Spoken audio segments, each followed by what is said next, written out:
Good morning, I'm Wayward Worm, and welcome to my channel. And welcome back to the Pugilist, Episode 9, Barbra's Doubts. After the fight at the docks, Arthur staggered home. He shut the door behind him and once again only made it to his couch before collapsing. That was an ambush, pure and simple. He shouldn't have held his own in that fight, but man was he glad he did. What he wanted to know was how long they were waiting for him. The possibilities that spiraled out of that thought caused him to bolt upright, yanking him from the edge of sleep. He had only decided to go to the docks right before he went. There was no reason to believe beforehand he would go there tonight, or really any given night. As he thought about it, only 3 realistic possibilities remained in his mind. Possibility number 1 was that Badger knew he had gone to ground well enough that eventually Arthur would go back to the docks because of a lack of leads. Possibility number 2 was they knew the general area where he operated and they had been canvassing the area and followed him when they found him and waited until he was alone. And then there was possibility 3, the one that scared him the most. It was that Badger knew who he was and had him under surveillance. That would be the scary option, but thinking rationally, it would also be the most likely to be the least likely option. There was no way that Badger had his claws that deep into anything that he could have figured out Arthur's identity.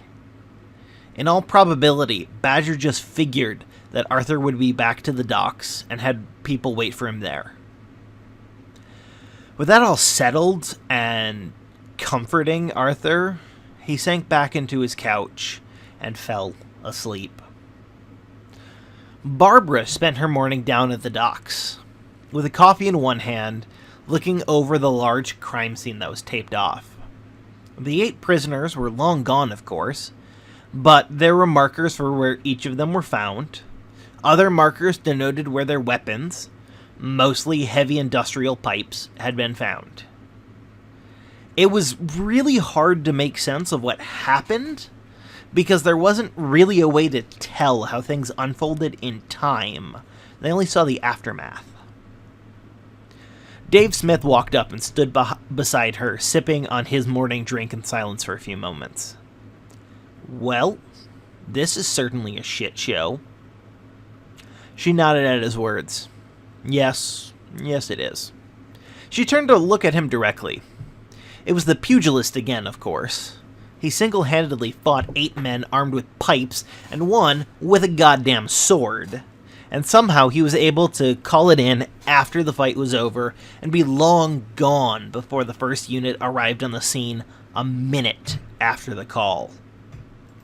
And of course, he didn't leave anyone dead, or honestly, even really that injured, all things considering. Just some busted ribs and other injuries consistent with someone beating the shit out of you with their fists. Do you think you would have had that kind of restraint? Dave turned to face her as well.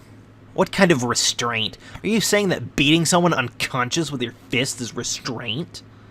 Yes I am.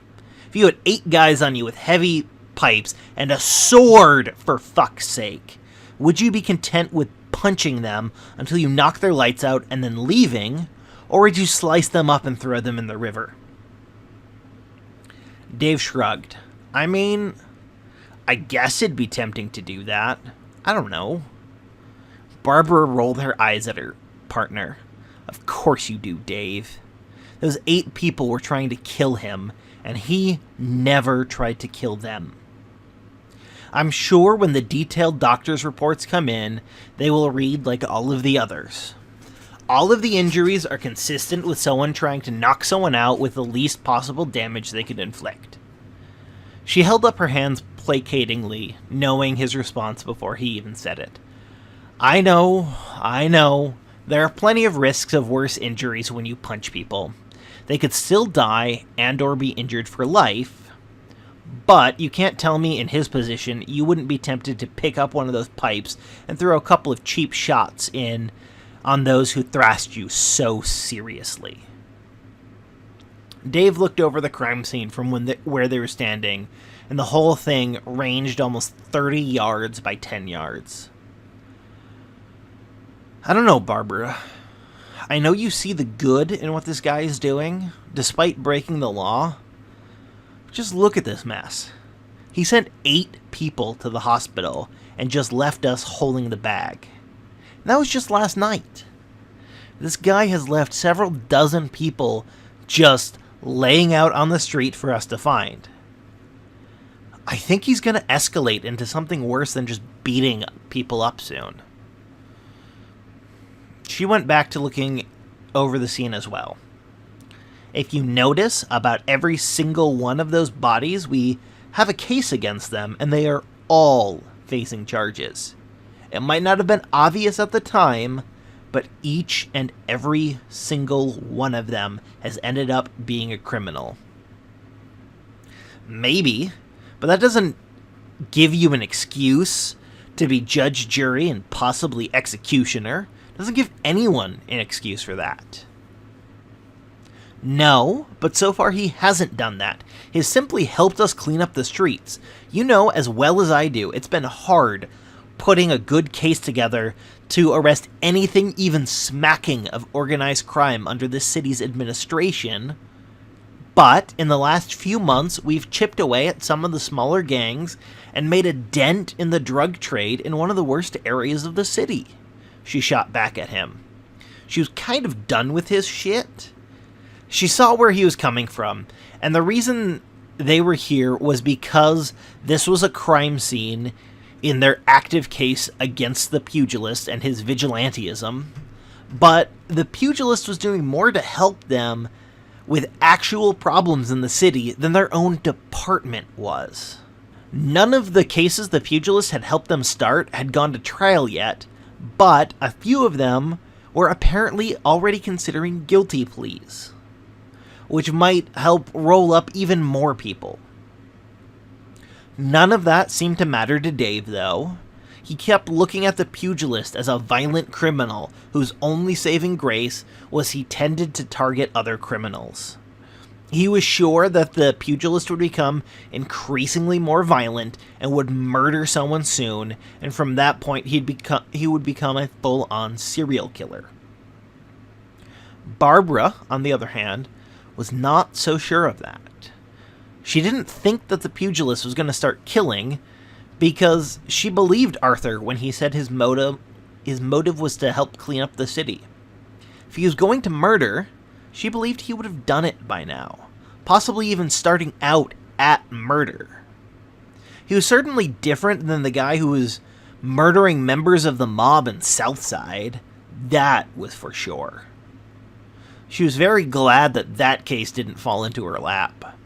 A guy who was murdering mob members, apparently with the lethal air cannon?